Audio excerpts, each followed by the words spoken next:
بسم اللہ الرحمن الرحیم، السلام علیکم ورحمۃ اللہ وبرکاتہ۔ اللہم صلی علی محمد وعلی محمد، رب اشرح لی صدری ویسر لی امری واحلل عقدۃ من لسانی یفقہوا قولی، آمین۔ خواتین و حضرات، آپ دیکھ رہے کتب آن لائن اور میں ہوں بلال کتب۔ اور ربیع الاول کی ان آخری تاریخوں میں جتنے احادیث میں آپ سے کہوں، میں اس بات کو اس طرح سے نہیں کہتا، کتنے ہم اچھے لوگ ہیں اللہ تعالیٰ، میں یہ طنز سے نہیں کہنا چاہتا، ہم کتنے اچھے لوگ ہیں کہ ربیع الاول کے پورے مہینے میں ہم نے شاید عبادتیں اتنی نہیں کی جتنی ہم نے سکینڈلز کے اوپر اور سوشل میڈیا کے اوپر جا کے مختلف لوگوں کی میرے خیال میں غیبتیں کی ہوں گی۔ ابھی چند دن پہلے ارشد شریف صاحب کا انتقال ہوا، بہت ہی دکھی بات تھی، بہت ہی دکھی بات تھی، لیکن ہمارے ہاں کلچر بڑا ہی عجیب و غریب ہے کہ مرنے کے بعد ان کی اونرشپ شروع ہو جاتی ہے۔ میرے دل میں ہمیشہ یہ سوال چل رہا ہے، اللہ تعالیٰ ان کے بچوں کو بہت ہی رحمت سے نوازے، ان کے گھر والوں کو بڑی رحمت سے نوازے۔ باپ شہید نیوی کا کمانڈر، بھائی شہید فوجی ڈاکٹر، خود بیچارہ شہید، مطلب کیا ماں ہوگی۔ لیکن کمال بات ہے، یہ سارے رشتے ناتے کلیم کرنے والے لوگ جو ہیں، یہ اس وقت کہاں ہوتے ہیں جب کوئی شخص جو ہے وہ مشکل میں ہوتا ہے۔ حافظ جی میں صحیح کہہ رہا ہوں؟ بالکل درست کہہ رہے ہیں۔ وہ کہاں ہوتے ہیں جب وہ مشکل میں ہوتا ہے؟ وہ سب کہاں ہوتے ہیں جب کسی کو جس کا ڈاؤن ٹائم آیا ہو؟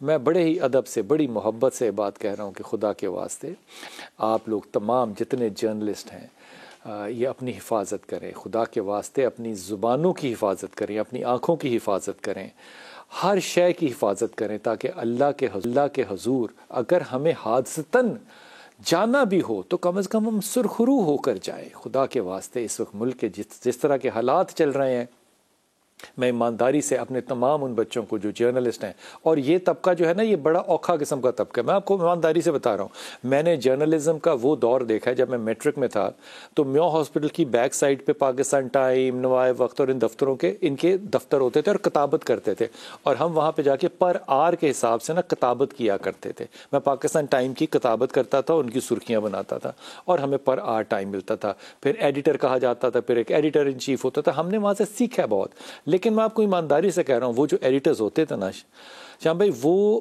لوگ شاید موٹر سائیکل پر ہوتے ہیں وہ کبھی کبھار، اور اگر موٹر سائیکل ہوتی بھی تھی تو وہ پھٹیچر قسم کی ہوتی تھی، اور اسی پہ وہ صحافت میں پیسہ تو تھا ہی نہیں، ایک نظریاتی شعبہ تھا، اور وہ لوگ وہاں پہ کبھی ایسی پریولیج بھی نہیں لے سکتے تھے کہ آپ لوگوں کو کہیں پولیس مل جائے تو آپ وہاں سے واک آؤٹ کر کے چلے جائیں، نہیں۔ لیکن یہ جو نیا طبقہ آیا ہے، ان میں بھی نظریاتی بچے جو ہیں ہمارے ارشد جیسے، جن لوگوں نے اپنی خیالوں کی حفاظت جو ہے ان کے لیے اپنی جان کا نذرانہ دے دی۔ یہ چھوڑ دیجئے کہ خیال غلط تھے یا صحیح تھے، وہ سبزوں کے بھی خیال غلط ہوتے ہیں، سرخوں بھی غلط ہوتے ہیں، لیکن ان لوگوں نے وہ بہت بڑا ایک کام کیا جس سے کہ ہماری عزت جو ہے وہ انہوں نے آسمانوں تک پہنچا دی۔ میں بہت دعا گو ہوں ارشد کے تمام خاندان کے لیے، ان کے دوستوں کے لیے۔ یقین کیجئے ہمارے گھروں میں سب لوگ روتے رہے، اور کراس دا بورڈ جتنے لوگ ہیں جاننے والے، ان لوگوں نے اپنی دعاؤں میں ارشد کو یاد کیا۔ اور ایک بچی نے تو یہ کہا کہ مجھے نہیں پتا تھا کبھی بھی زندگی میں کہ خون کے رشتوں سے زیادہ ایمان کا رشتہ جو ہے وہ مضبوط ہوتا ہے۔ مجھے ارشد کی موت نے بتایا کہ ایمان کا رشتہ جو ہے وہ کس قدر مضبوط ہوتا ہے۔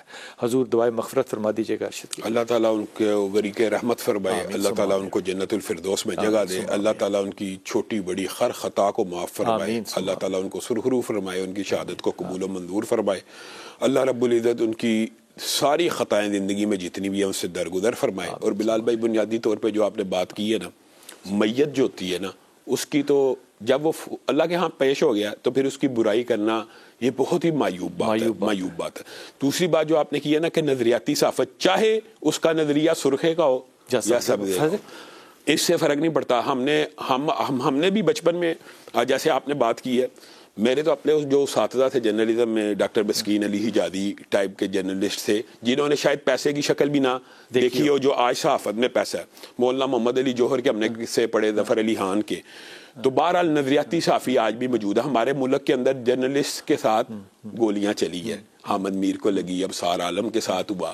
یعنی کچھ نظریہ چاہے وہ صحیح ہے یا غلط ہے یہ بات کی بات ہے، لیکن نظریے کے اوپر سٹینڈ لینے والے صحافی موجود ہیں، اور یہ خراج تحسین ہم ان کو پیش کرتے ہیں، اور جو دنیا سے چلے گئے ہیں ان کے لیے دعائیں مغفرت کرتے ہیں. اللہ تعالیٰ ان کی اگلی منزل آسان رب العالمین. میں ہمیشہ کوشش کرتا ہوں کہ میری زبان کی پابندی رہے، نظریات کی، آنکھ کی. کبھی کوئی غلطی ہو جائے تو میں اللہ کے ہاں کرتا ہوں ہمیشہ، لیکن یقین کیجئے کہ اتنی احتیاط کے باوجود بھی میرے جو پروڈیوسر ہیں ان کی گاڑی کے اوپر جو ہے وہ تھریٹ کے لیٹرز جو ہیں ان کی کاپیز میرے پاس موجود ہیں. اور وہ تھریٹس کیا ہیں کہ جناب ہم جانتے ہیں کہ آپ کے بچے کہاں جاتے ہیں. اب میں اور نرمی کیا اختیار کروں سوائے اس کے کہ معافیاں مانگوں. لیکن یہ جو کرنٹ افیئرز والے لوگ ہیں یہ تو فرنٹ لائن کے سولجرز ہیں نا. صحیح غلط کی بحث خدا کے واسطے چھوڑ دیجیے، یہ فرنٹ لائن سولجرز ہیں. انہوں نے آپ کا مقام، انڈسٹری کا پورا، میڈیا کا مقام جو ہے وہ زمین سے اٹھا کے آسمان پہ پہنچایا. آپ انٹرنیشنلی اس وقت اپنے میڈیا کے حوالے سے فیس کر سکتے ہیں دنیا کو. میں ایک جملہ کہوں آپ کی اجازت سے، اس وقت یقین کیجئے اس میڈیا نے دین کی جتنی خدمت کی ہے نا، کوئی میڈیا جو ہے وہ نیشنل ہو یا انٹرنیشنل ہو وہ آ کے ہمارے سامنے برابری کر کے کھڑا ہو سکتا ہے، ہمیں پیچھے دیکھ کے کھڑا نہیں ہو سکتا.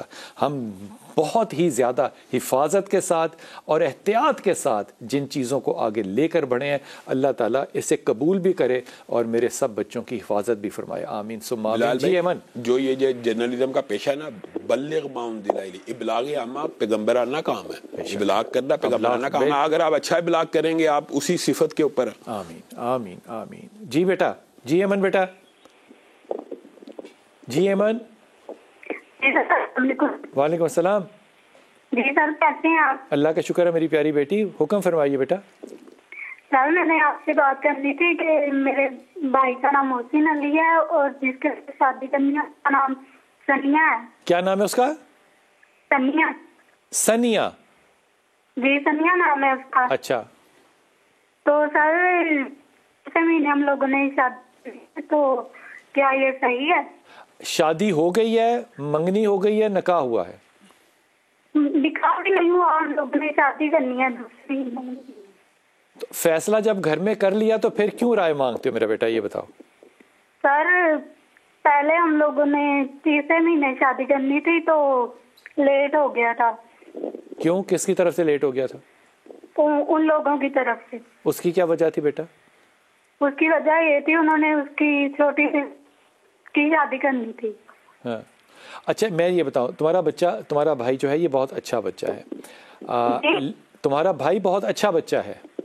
جی جی بہت اچھا شریف بچہ ہے، لیکن اس شادی میں وہ خوش نہیں رہے گا. بس یہ اتنا ہی میرا مشورہ ہے. اب یہ آگے جو مشورہ ہے وہ بھائی جانے، وہ کرنا چاہے، آپ کا فیملی جو ہے وہ دیکھے، کیونکہ یہاں پہ اس ریلیشن شپ میں ڈومیننس بہت زیادہ ہے اور انڈیپینڈنس بہت زیادہ ہے. میں کثرت سے یہ بات سوچتا بھی ہوں، کہتا بھی ہوں، رشتے چلتے ہیں عاجزی کے ساتھ، مزاجوں کے ساتھ. جب حاکمیت آ جائے نا رشتوں میں تو پھر رشتوں کے اندر بہت زیادہ سٹریس آ جاتا ہے. یہاں پہ آپ کو ابھی حاکمیت جو ہے وہ نظر آ رہی ہے. اب اس حاکمیت میں بچہ کیسے زندگی گزارے گا یہ آپ کی اپنی مرضی ہے یا محسن کی اپنی مرضی ہے، وہ جو بھی چاہے. لیکن میں اس میں نہ ہاں کر رہا ہوں نہ کر رہا ہوں. میرے خیال میں یہ فیصلہ محسن کو کرنے دیں کہ وہ کیا کرنا چاہتا ہے. لیکن یہ ہیپی میرج فار محسن بالکل بھی نہیں ہے. جی سوریا، السلام علیکم بیٹا. السلام علیکم بلال بھائی. وعلیکم السلام میرا پتر. جی مجھے آپ سے 2 سوال کرنے ہیں. جی بیٹا. جی میں مطلب ہماری فیملی ماشاءاللہ اچھی خاصی ہے. 8 میرے بچے ماشاءاللہ، ایک میری نند، شوہر اور 4 بہو ہیں میری ماشاءاللہ. ہاں تو ہماری ماشاءاللہ اچھی خاصی چل رہی تھی فیملی، خوش خاص تھے ہم. اچھا. اچانک تھوڑی سی انبن ہو گئی، میں میرے شوہر بچے میں نکل گئے، 4 بہو میری ادھر رہ گئی. آپ کہاں چلے گئے؟ ہم حیدرآباد چلے گئے تھے. کیوں، کس بات سے؟ بس تھوڑی انبن بہو سے ہو گئی تھی. آپ کی؟ جی. ہو شاباش. تو ہم گھر چھوڑ کے بچوں کو اپنا گھر دے کے ہم کرائے پہ جا کے بیٹھ گئے حیدرآباد میں. کراچی چھوڑ دیا آپ نے؟ نہیں، حیدرآباد چلے گئے. نہیں، کہاں چھوڑا کیا آپ نے؟ جامشورے میں. جامشورو، اچھا ٹھیک. جی جامشور ہمارا اپنا گاؤں ہے، ادھر بچوں کو چھوڑ کے ہم چلے گئے حیدرآباد کرائے پہ جا کے. ناراض ہو کے؟ جی 4 بچے میرے شادی شدہ ادھر رہ گئے شادی والے. ٹھیک ہے. تو اب بچوں کو گھر دیا، پھر بھی میرا جو چوتھا نمبر کا چھوٹا بیٹا ہے اس کی بیوی اس کے ساتھ بہت اس کو تنگ کر رہی ہے. تو آپ جب گھر چھوڑی آئے تو پھر آپ کا کیا لینا دینا؟ دیکھیں نا اب گھر بھی سب کے الگ الگ ہیں، سب نے اپنے پورشن الگ الگ کر دیے. نہیں میری بہن، میں آپ سے جو درخواست کر رہا ہوں آپ اس پہ ذرا توجہ کرو. جب آپ ناراض ہو کے گھر چھوڑی آئی، بہوؤں کو چھوڑی آئی، تو اب ان کے پیچھے جا کے کہ وہ کیا کرتا ہے اور وہ کیا کرتا ہے، پھر یہ کیوں ہے؟ دیکھیں نا اب گھر چھوڑ کے گئی، پھر بھی میری بہو بولتی ہے میرے بیٹے کو ماں باپ سے چھوڑو. جب ماں باپ نے چھوڑ دیا تو ہم نے تو مثال تو قائم کر دی نا ساسو جان نے. تو اب بہو کر رہی ہے تو اس میں کیا برائی ہے؟ تو ہم ادھر ہی آتے ہیں نا، پھر اپنا بڑا گھر ہے نا، ہم ادھر بڑی بہو کے پاس رہتے ہیں آ کے. ہاں. آپ کا پورا نام کیا اور آپ کے شوہر کا پورا نام کیا ہے؟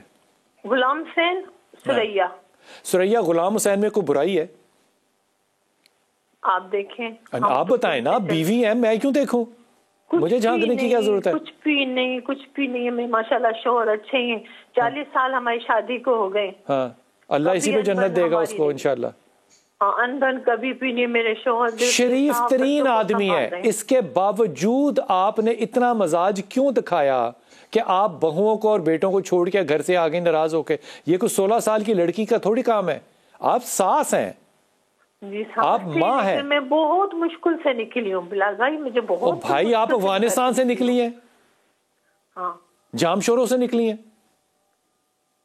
یہ مزاج جو ہے نا، دیکھو میری بہنیں، خدا کے واسطے اگر میں غلط کہہ رہا ہوں تو مجھے آپ نے صحیح کر دینا ہے. بزرگی کا طاری کرنا اپنے پہ جو ہے نا، یہ بڑا ضروری ہوتا ہے. لیکن بلال بھائی میں یہ سمجھتا ہوں کہ بزرگوں کا اپنی زندگی کے اندر اپنے بچوں کو الگ کر دینا یہ بھی ایک بہت اچھی بات ہے. لڑکے نہیں بلکہ بزرگوں کا انڈیپینڈنٹ ہونا اور بزرگوں کا اپنے پاؤں کے اوپر کھڑے ہونا. اور اسی لیے شریعت کے اندر یہ جو بعض باتیں آپ حدیث دیکھتے ہیں نا کہ رسول اللہ صلی اللہ علیہ وسلم زندگی کے اندر پوری جائیداد اولاد کو دینے کی بجائے ماں باپ کی، یعنی یہ تلقین آپ سمجھ لیں، ایگزیکٹ واقعات تو نہیں ملتے لیکن رہنمائی ضرور ملتی ہے کہ ماں باپ اپنی زندگی میں اپنے بچوں کے نام جائیداد نہ کریں ورنہ رول دیں گے. سمجھ گئے؟ ہاں ان کو امید آس ہوگی کہ میرے باپ کی جائیداد ان کے بعد تو کچھ خدمت خاطر چاہے چلو پیسوں کے لیے ہی کرتا رہے، لیکن پھر بھی باپ ماں بوڑھے ہو گئے ہیں، انڈیپینڈنٹ ہوں، ان کے پاس اتنا خرچہ ہو کہ وہ اگر بچوں کے سہارے نہ بھی رہ سکے تو ان کو رہ لینا چاہیے. دوسری بات یہ ہے کہ بلال بھائی بنیادی طور پہ اگر انہوں نے کوئی مشورے کے لیے سوال کیا تو میرے ذہن میں ایک بات ہے، یہ نا قرآن و حدیث میں بھی آپ فارمولہ کہہ لیں یا ٹوٹکا کہہ لیں، کچھ ٹوٹکے اور فارمولے موجود ہوتے ہیں کہ جس سے انسان کی دعائیں قبول ہوتی ہیں. اس طرح کی مشکل ہے، یہ دعا نہیں سنی جا رہی ہے، یہ مسئلہ کیسے حل ہو. میں ایک آسان ترین سب سے آسان بات بتاتا ہوں بلال بھائی. رسول اللہ صلی اللہ علیہ وسلم نے فرمایا جس نے اس طرح وضو کیا جس طرح میں محمد صلی اللہ علیہ وسلم نے وضو کیا اس کے گناہ معاف ہو جاتے ہیں نا، سر سے پاؤں تک. پھر رات کو سونے سے پہلے اگر وہ یہ وضو کرتا ہے نا، صحیح حدیث کے الفاظ ہے آسمان سے ایک فرشتہ اترتا ہے اس کے ساتھ رات گزارتا ہے. یہی بڑی منزلت کی بات ہے. لیکن وہ کیوں اترتا ہے اور کیوں رات گزارتا ہے؟ کہ یہ بندہ جب بھی کروٹ لے تو میں اس کے لیے مغفرت کی دعا کروں. اور اگر حالت وضو میں سویا ہوا، کتنا آسان ٹوٹکا، سویا ہوا بندہ اچانک اٹھ جائے اور رات کو آپ دیکھیں ہر بندے کی ایک آدھ دفعہ آنکھ کھلتی ہے اور حالت وضو میں اٹھا ہوا بندہ اللہ سے پھر جو دعا کرتا ہے اللہ سن لیتا ہے. تو یہ اس طرح کی مشکلات تو یہ چھوٹے چھوٹے ٹوٹکوں سے حل ہو جاتی ہیں. چلے میں جب ہم اسم اعظم کا وظیفہ بتاتے ہیں وہ لمبا ہوتا ہے. اب مجھے بتائیں وضو کر کے سونے میں کیا مسئلہ؟ کیا مسئلہ؟ کوئی مسئلہ بس نیت کی بات ہے. ایک تو ہر کروٹ کے اوپر فرشتے کی دعا اور اوپر سے اٹھے اور دعا کرے. دوسری بات یہ ہے بلال بھائی فرشتہ دعا جو کر رہا ہے ایک عام فہم بات ہے، وہ اپنی مرضی سے کر رہا ہے کہ اللہ کی مرضی سے؟ اللہ کی مرضی سے. تو پھر لا یاسون اللہ ما امر، اللہ کہہ رہا ہے یہ میرے حکم کے علاوہ لا یسبقونہ بالقول، یہ ایک لفظ میری اجازت کے بغیر نہیں نکالتے. جب اللہ ہی فرشتے کو کہہ رہا ہے کہ اس کے لیے مغفرت کی دعا کر، تو اور کیا چاہیے؟ تو اللہ ہی نے تو قبول کرنی ہے. کیا بات ہے، کیا بات ہے. وضو کر کے سوئیں، رات کو کروٹ لیں تو مغفرت کی فرشتہ دعا کر رہا ہے، اور اگر آپ اٹھتے ہیں تو اپنے لیے دعا کیجئے. لیکن میں اپنے تمام بزرگ بہنوں سے بھائیوں سے خدا کے واسطے جب اولادیں جوان ہو جائیں تو پھر اپنے مزاجوں کو تھوڑا سا نرم رکھیں. اگر غلطی گستاخی ہو بھی جائے تو درگزر کرتے ہیں تاکہ رشتے قائم رہیں. ناراضگیاں جو ہیں یہ خاندان نہیں بنا سکتی. راشدہ السلام علیکم بیٹا. راشدہ السلام علیکم. جی بیٹا. جی راشدہ. جی راشدہ السلام علیکم. السلام علیکم بھائی، کیسے ہیں آپ؟ اللہ کا شکر میری بیٹی، حکم فرمائیے. جی بھائی، مجھے اپنی بیٹی کے بارے میں پوچھنا تھا. کیا نام؟ رفائقہ. رفائقہ؟ فائقہ جی.